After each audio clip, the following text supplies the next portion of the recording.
Hey guys, what's up? Jared Larson here with Chase Williams today, NlightN the World Tour 2020.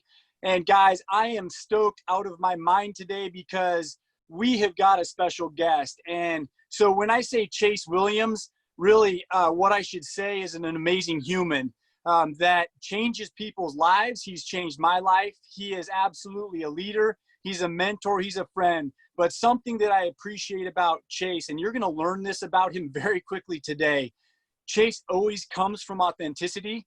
He is true as it can be, and he's very direct. And what I love about him is he will have tough conversations with me. He will come at me very direct and tell me what I need to hear. Not what I want to hear, but what I need to hear. And one of the reasons that I've asked him to come on today is so you can feel his light, so you can feel his inspiration and this very direct and authentic nature, because I'm going to tell you what you're going to experience in the next 45 minutes is called the Chase Factor. And I'm so stoked. Chase, how you doing, brother? I'm doing good, man. You're very kind. I'm doing great. I just navigating this incredibly, weird world that we're all living in right now in the midst of COVID. And but man, my family's doing well. We're healthy. We're blessed. And just working on staying on the grind every day, right? Doing what I can. So I'm good. Thank you. How are you? Right? Yeah, no, doing good. We're about 370 miles, or no, actually about 350 miles into the ride today. We're in the Plummer RV Park today, just outside of Coeur d'Alene. Tomorrow we'll make the final push into Coeur d'Alene, and I'll be over to see you here in the next couple of days. So look forward to it, man. That's incredible what you're doing. Yeah, thank you. Okay, so here we go. Let's do it. Let's kick this off. So Chase, tell us your story. Tell us your story. Pack it. Unpack this story and the mystery man of Chase Williams. Well, those who know me well would probably say that I'm not much of a mystery. I'm kind of an open book type of guy for the most part, and so I'm happy to share. Right when I thought about that question, Jared, what's your story? I'm like, well, that's a very broad question, right? Where do I start? Where do I finish? Does it really matter? So, I'll do the best I can there, right? I think that my story professionally, I guess, is one of, I always really had a passion for business, right? Like, I started small little businesses when I was a kid, right? I remember I used to go, my buddy and I used to go buy a 30-pack of Pepsi at night. Our parents would drive us to the store, and then we'd sell them for 50 cents a can in elementary school to the kids, right? And there was a real demand for soda inside the elementary school. So we did that for a while. We caught on this little niche, and we certainly had willing customers. And eventually the school shut us down, and they ended up, a week later, a soda machine shows up in the elementary school. So I think, they saw the same opportunity we did, and they had all the power to shut us down. But I share that part of the story because I always have this inborn kind of desire for business, to understand it and figure out how selling things work, how serving others worked, even at a young age. And, so I pursued a business degree. I always say, my first love was baseball. My second love was my wife, and my third love was business. Not sure in which order, by the way, but I pursued a business degree. I ended up at the University of Idaho. I played baseball at North Idaho College for a couple of years, then went to the University of Idaho to finish up my degree and got a business degree with an emphasis in marketing. And from there, I just knew I wanted to learn business at the highest level. I actually took a job with a big tobacco company. So like big tobacco, like Philip Morris, Fortune 100, one of the biggest tobacco companies on the planet. And not because it had anything to do with tobacco, but because it was a great big business and I wanted to learn what that looked like, right? And yeah. I spent about 8 years there, and it was incredible. I always tell people, the amount of money that a real great big corporation will spend on training you is worth your time there, right? With the right company and the right organization. They spent a lot of time and money training me in business, training me in leadership, two things I was passionate about. And I'm really thankful for that. ultimately maybe we would call it entrepreneurial itch, like never left me, right? So I was climbing the ladder in this corporate environment fairly successfully and enjoying it, love the company, love the people, love the training, all of it. But I had this itch, and I kind of got to this place in my life and my career where I thought, well, if I don't scratch that itch now, I might never get the chance to. And while that might not have been true, that's how I felt at the time. I was making great money. I had a great career going. My wife and I had 2 little kids by that point. And I thought, I'm going to get trapped in this corporate, environment. And I don't like to use the word trapped, because it was a real blessing to my family, but trapped in the sense of not being able to pursue this desire to build something on my own, right? Or with others in a business sense. So I jumped out and I got into real estate, and I went to work with a good friend of mine. His name is Corey Meyer, and I give him all the credit for recruiting me out of the corporate world to, start something from the ground floor, as he used to call it. Hell of a recruiter, I'll tell you, but jumped out into real estate, and we had this vision of building this real estate team across multiple markets.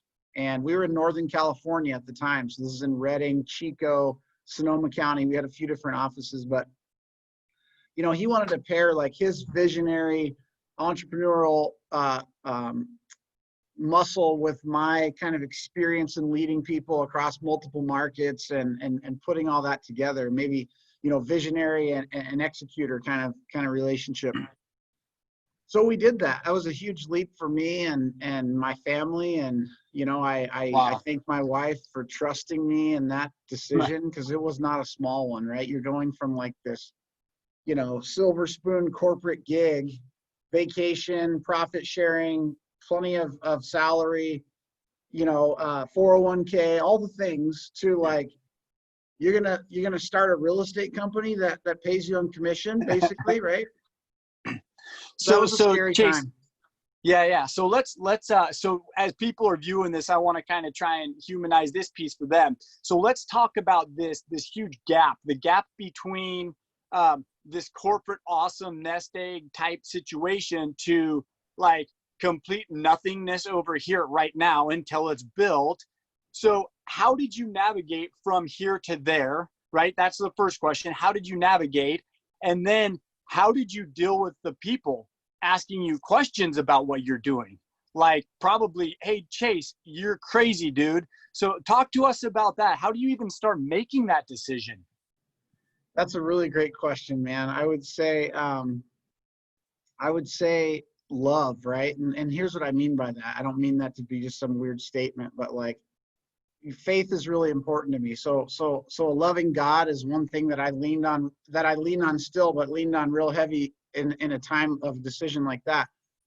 I mentioned before, a loving wife, that's someone that I could talk to about the decision, and we can work together through the fears of it and the concerns around it. Loving friends and family, right? People who believed in me and would support me, even if they thought I was crazy, right? Like, even if they thought it was a dumb decision, and some of them did. And that's cool, because they were supportive of me and loving of me, even if they didn't agree with the decision, right? And I think that's sometimes, so love, right? Like those 3 things. And I think we've, Jared, it's sad to me that we've lost a lot of that in today's world, right? The fact that like, I can totally disagree with you and totally disagree with your decision, but that has no bearing on how much I care about you and support you as a person, right? Like, I think you riding your bike through the rain through Deary was like probably the worst decision of your life. And I still love you, right? Like, so I agree with you on both fronts, actually. You know what I mean? So I'm joking, but you get my point, right? It's like, got it. How do you surround yourself with people that care enough about you to tell you that they think it's a dumb idea, and then that they love you in the next breath and mean it, right? With authenticity. Or by the way, that it's a good idea and they love you, right? Like there's too much relevance, I think, around relationship placed on like whether we agree on one thing or not, right? So I had I had that going for me. I had my faith, I had my wife, and I had my friends and family around me. And it was a lesson for me, right? Like, for them to offer that level of support and trust to me in that moment of decision was caused me to think, like, am I that person? Am I that Yeah. husband to Casey? Yeah. Am I that son to my dad? Am I that friend to those that are supporting me? And thank you for asking that, because that was a big decision in my life. I look back on it now and I think, well, it wasn't that big, but in the moment it felt like the weight of the world, right? Oh yeah. Oh yeah. So, okay. So let's take that in the context of your job now. Let's take it into a big decision or a dream or something that someone's got to do, or some struggles that people are trying to overcome. Maybe it's addictions, whatever. What advice do you give to people that, okay, so I get it, like mom and dad love you, they love you, maybe they don't agree with your decisions, but what do you do when they're like those dream bullies, or those people that just keep coming at you and keep like, you're not good enough, no way, you could never do that? How do you shape and frame your mindset, Chase? Because your mindset is like one of the strongest that of my mentors and people that I surround myself with. How do you frame your mindset around that talk, that negativity, and come out on the other end? Yeah. The answer is a tough one for some people, right? Get away from those people, right? Or don't let them speak into your life in that way, right? That's the easy and really hard answer, depending on the relationship you have with them and the influence they have in your life. So I understand that easier said than done. Yeah. And yet, to be frank, Jared, how would you ever improve your mindset around that if you continue to allow those people constantly to tell you that you're not good enough, to tell you that you can't do it? Because there's a difference between saying you're not good enough and you can't do it and I don't believe in you, than saying I'm not sure that's a great idea, but I believe in you. Yeah. Right? I think that's a dumb idea, and here's why. But dude, I believe in you. If anyone can do it, it would be you, right? Like, those are different people, very different. Yeah. Got Right? it. So, like, excommunicate them from your life, some shape, form, or fashion, right? Like, I that's the advice I would give. You mentioned me being direct. That's my direct answer, right? Because that's wasted space in your head, that's wasted space in your ear, and be able to tell the difference between someone who does love and care about you and is pushing you to think through a decision, versus someone who doesn't believe in you, doesn't care about you, and is just being a critic, right? So that's number one. Number two is, when you get rid of that waste, then replace it with the type of person that is going to speak encouragement into you, right? That positivity, and positivity isn't always sunshine and lollipops, but you can tell the difference. Yeah. Right. So replace those people with these people, and you'll be fascinated by the transition you personally can go through. Right. Because as simple as that sounds, those are relationships, and changing those is never easy, even if it sounds simple. So it's actually transformative, because there's a lot of hard work involved in what I just described. There's a lot of emotion. There's a lot of that, right? So I don't want to I don't want to, miss that. But that's transformative change potentially for anybody. Yeah. And we can't minimize that, right? There's an old quote, I think Will Smith said it. Why do we allow people who do so little for us to control so much of our mind space? And it's so hard, but at the same time, in not minimizing that, the start, once you decide to make that decision to cut someone out of your life, or maybe not cut them out of your life, but not allow them to control your mind space, or whatever that journey looks like for you, dude, that's hard work. I mean, that's not easy. You got to make the decision. You got to make the second decision you're talking about surrounding yourself with other people. And I think that what happens too often is people, they start making the decision to back away or cut those people that have that negative perspective out of their life, but they fail to replace it with the positive. And what happens is you go right back to what's comfortable and what you know, and it's this over here again. And do you see that in business? Do you see that in your life? And how's it impacted you? Yeah, I think we as human beings, right? Like we have patterns or habits, right? Like that we've either developed subconsciously, consciously because of our upbringing, our environment, etc. And until we're willing to do the hard work to change those patterns or change those habits or change those mindsets, and by the way, that is hard work, right? Like change inside is always the hardest. Yeah. And so until we're willing to start down that pathway, then we're going to fall back to the same habits, the same thoughts, the same mindset, whatever. And you said something really important there, Jared. That um, that is a journey. That's not a one-time event. It's not a one-time decision because it's literally changing the patterns that are ingrained into us, the habits, right? That's not like you don't just wake up one Yeah. day, in my opinion, and have this revelation like, oh my gosh, I'm going to remove all these negative people from my life. I'm going to put in all these positive people, and I'm done. The rest of my life's going to be gravy train, right? Like I'm here to tell you that's not the case. So it's an ongoing, forever process, and so the awareness of it hopefully keeps us focused on continuing to do that, continuing to audit who we allow to speak into our life on a Yeah. forever basis. And now in today's world, I think it's even more important because it seems like anyone can be an influencer. You feel me, right? Yeah. It's like Yeah. No, I got anyone has a YouTube channel and now it's like they're influencer, right? Or whatever. And I think that we have to really protect who we allow to influence us more now than ever because it's the flow of communication. Yeah. There's less filters around it. That's not a bad thing. It just means that we have to be really intentional as people around, would I allow this person to speak into this area of my life and why? Yeah. Rather I than just love because that. they said something that oh yeah, I like what you said, so now you influence me. There should probably be a little more depth of analysis around that, I think. Hmm.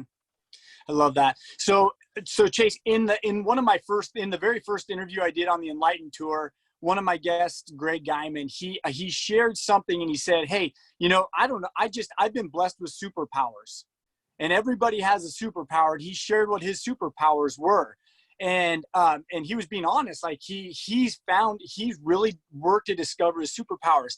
So what are your superpowers, Chase? And I know were you born with them or like what?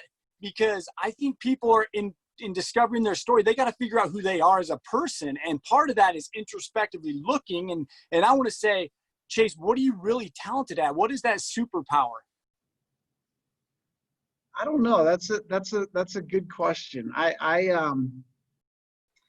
think that I don't know if it's a superpower, but I think a couple of the strengths maybe that others would share that I have or have shared in the past is I'm a real passionate dude, right? Like, and by the way, my passion just happens to be on the exterior a lot, right? Like I know lots of people who are much more calm than me, and I envy that, and they're real passionate deep down inside, right? So when I say I'm passionate, I think it'd be hard to spend much time with me, particularly in person, without feeling a transfer of energy, right? Like and not in like Good a or weird bad? way, like yeah, like not in a weird way, just like I'm an energetic, passionate guy most of the time, right? And so I think that people feel differently when they walk away from an interaction with me.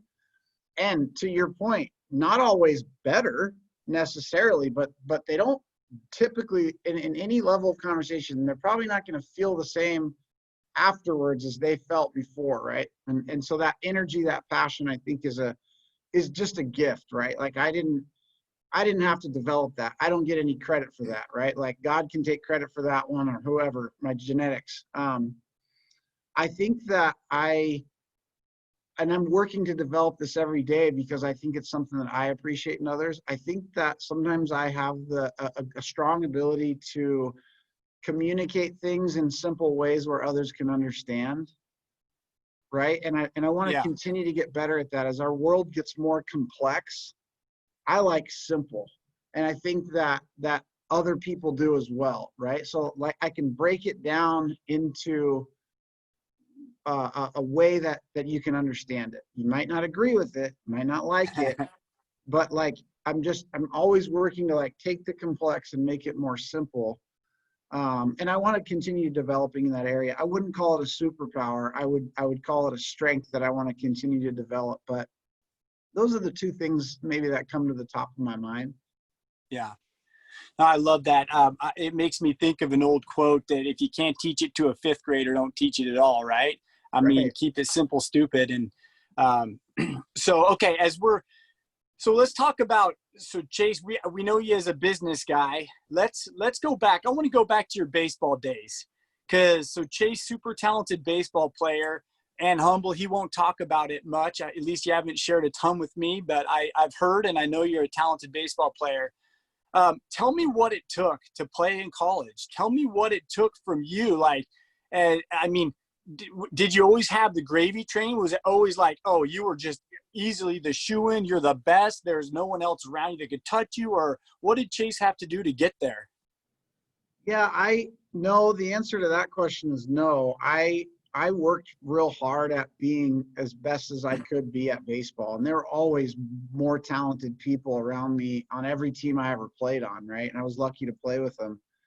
I worked really hard, and it wasn't like I was terrible and I had to work really hard to be good. No, I was pretty good, right, when I played, Yeah. but I had to work really hard to be really good. And Chase, when you say work hard, like, was it you went to practice and worked hard at practice? Or like, were you doing other, like, what's hard?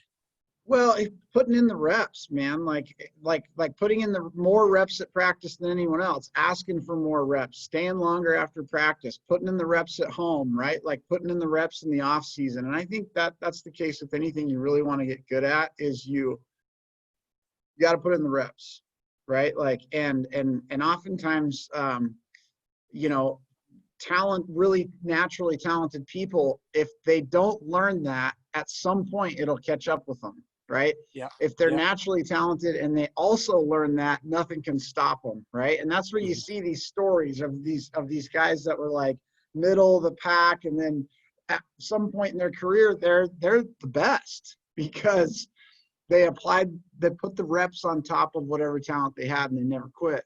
I was able to do that in baseball because I loved it, right? Like that's why I say all the time, my first love was baseball. I loved it, right? Like I tell my kids now, right? They're starting to play sports. I say, hey, until you fall in love with practice, like, then you're not there yet, right? Like, and that's okay. I don't care if you're good at sports or not. It doesn't matter to me. But if you really want to get good, if you really have a passion for it, that'll help you fall in love with practice. And I did. And you know, until I got into college, right? I got into college, played some ball there, and then my passion for baseball just started to wane, right? Like I started getting interested in other things that I felt super passionate about, like leadership and kind of business, kind of started pursuing some of those things. I still love baseball, always will, but I realized when I wasn't excited to practice, then, you know, my playing days were over, because I wouldn't have been able to keep up with all these naturally talented guys that then were also falling in love with practice, right? Those are the guys that kept going. Yeah. Yeah. So. Wow. Well, I think that's crazy. It's hard to think about that. I guess it's hard to conceptualize the willingness or this drive to want to do the reps. Like, it's not like you wanted to wake up every day and wanted to do it. I mean, I can't imagine that it's like 4 a.m. and you're like, I can't wait to get in the batting cage every single day. How did you wake up? How did you overcome that? Well, I think the passion is around getting better, right? And you know that there's only one way to get better, and those are the reps. So it leads you to doing them, right?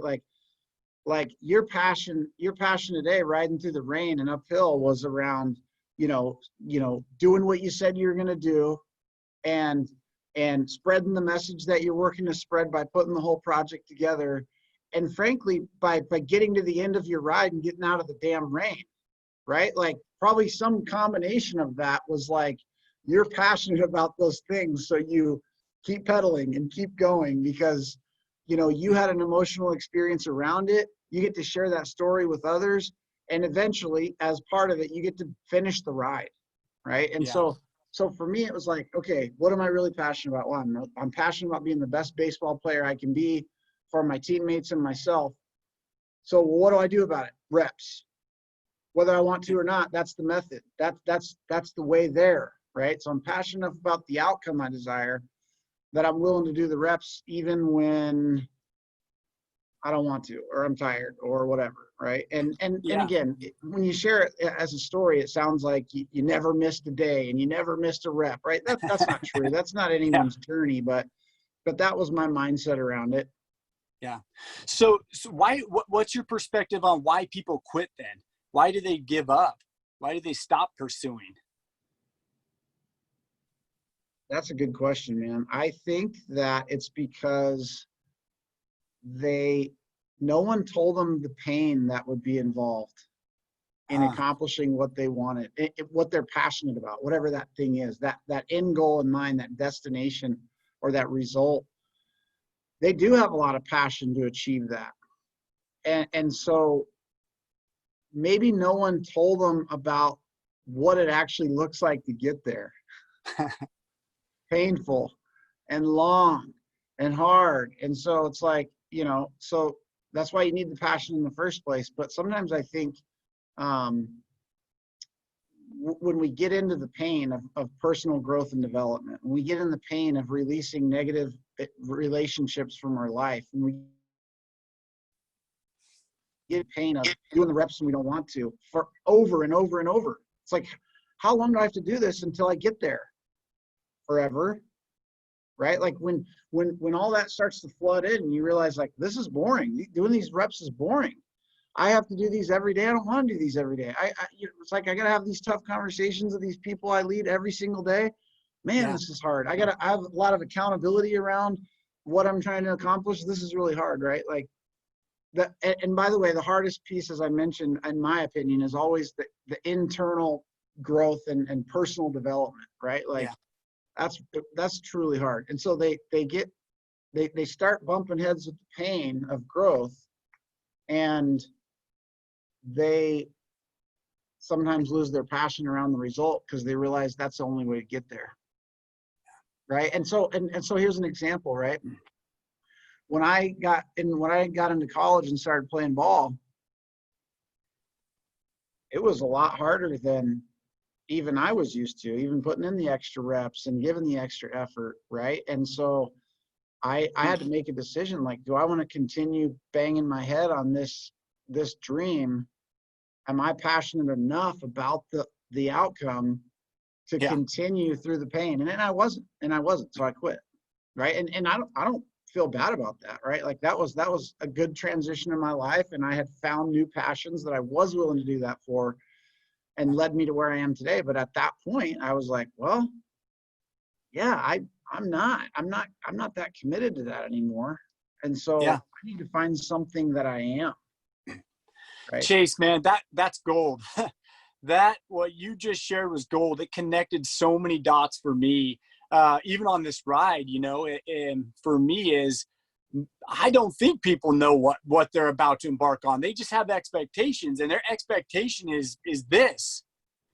And then when they start here and then they got to climb the mountain here, and it's painful. It's like, man, there's a lot more climbing to do. I'm done. I'm out. Yeah. Like, it's painful. And you just drew me in. Like, that was magic. Thank you for that. That was a huge nugget. I think it was, well, thank you for saying that. I think it was John Maxwell who said once that I was listening to him speak. He said, nobody ever fell on top of the mountain.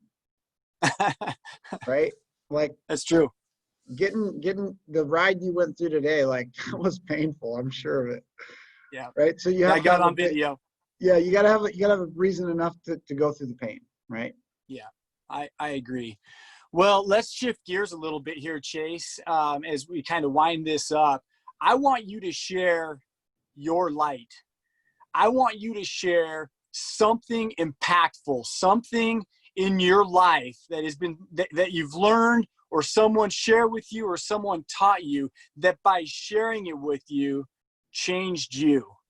maybe changed your trajectory, maybe gave you some sort of inspiration or insight that really helped transform you. And just be you, brother. Share your light.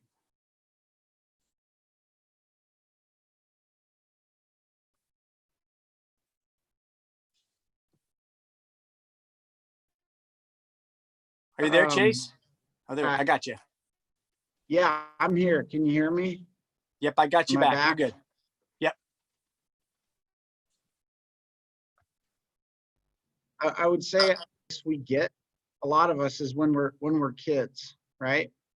And a lot of us, those of us that are really, fortunate to have a solid family, good parents, or someone in our life that speaks positivity into us. They say things like, "You can accomplish whatever you want. You can do whatever you set your mind to," right? And so we get little nuggets of wisdom like that when we're kids, and then for whatever reason, like, we forget, because that's the truth, right? Like, that absolutely is the truth. Whatever you want to accomplish, you can. And the reason why is because you have everything you need, right? Everything you need is already there. You just have to be willing to go and find it. You have to be, it's already inside, right? So if you're willing to go and uncover it, blow the dust off, or dig the dirt away from it, there's a diamond right there inside of every single person, right? And that's just a fact, right? Like, nobody decides who you are except for your creator and you. And so if you're willing to go and search for it, you can do whatever you want, right? Will you is the only question, not can you. And so surround yourself with people that truly believe that, because it's the truth. and and then go dive into the hard work of uncovering your diamond, right? That all that you need is already there. You don't need to go searching for anything, right? Like, you need to search for what's already there. And Whew. that might sound crazy to some people, but I truly believe that. Yeah. Well, it doesn't sound crazy to me, Chase. And you're that person. You're that person that has inspired me to find that diamond inside myself. I know that what you're doing in all of your businesses and all of your ventures is inspiring and leading. And you're such a fantastic leader. There's a lot of blessed people that are in your life. And I want to come from gratitude and tell you that I'm thankful that you're in my life. Because what you do every day is breathe life like your baseball coach into me.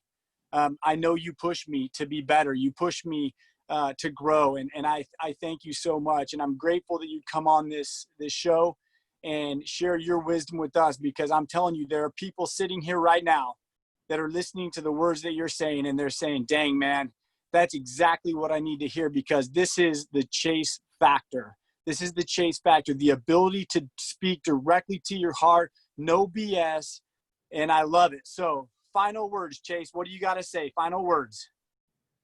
um I don't know if I have any final words. I appreciate the opportunity to share, right? Like, it feels funny, right? I'm like, who am I to share, right? Like, how am I qualified to give any advice or wisdom? What I would say is, like, I'm on the journey with everybody else, right? Like, I'm messing up every day, right? I'm digging deep for the diamond every single day, and continuing to try and uncover it. I know it's there, so that maybe I'm one step ahead of some that aren't sure that's the case. So I'm just in the grind, and I appreciate the opportunity to come on and have the conversation, Jared. I'm thankful for you and what you're doing, what you've always been doing prior to starting this movement and this trip, right? Like, you've been a great friend of mine and a business partner, and I'm excited about what we get to do together in business, but also just getting the chance to watch your courage around this whole NlightN tour is pretty inspiring to me. So, final words, thank you. Thanks for the opportunity. I'm happy to do whatever I can to support. Awesome. Well, guys, everybody that's listening in the NlightN Nation, I want you to know that you guys can do these hard things that Chase is talking about. You guys can dig deep. You guys can put in the reps. The diamond's there. Stop looking other places, man, and listen to what Chase is saying. Freaking find the diamond inside you. You got it, man. Pull it out of you. And if that means you got to separate yourself from some people and surround yourself with some other people, do it. And I'm going to leave you with one thought. You need the Chase factor in your life. You need the Chase factor, the people that are willing to tell you what you need to hear, not what you want to hear. And I'm going to share something with you. Today on my ride, as it was raining, as the wind was in my face, as I was hitting speed bumps, I rolled into the stop at 40 miles. I had 21 miles left, knowing that I'm 2/3 the way done. I fell over the front of my bike, and I just started weeping. I mean, just crying. Jace, my buddy, put his arms around me. Said, "You got this, dude." And I stood up, and he's like, "Are you pissed that we came this way?" And I said, "No, I'm grateful, man, that I get to go through this hard stuff because it's giving me a better appreciation and empathy for people that are struggling."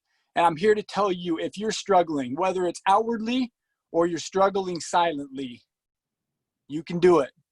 Not only can you do it, you have to do it. And the way that you do it is by taking the next pedal stroke. As painful as it is, it's far more painful to stay stuck and to stay put than it is to endure the pain of one more pedal stroke. Guys, I appreciate you, Chase. I appreciate you. NlightN the World Tour 2020 is coming to you. Thanks, Chase. Thank you, Jared. Appreciate you, man. Okay, have a good day, brother. You too.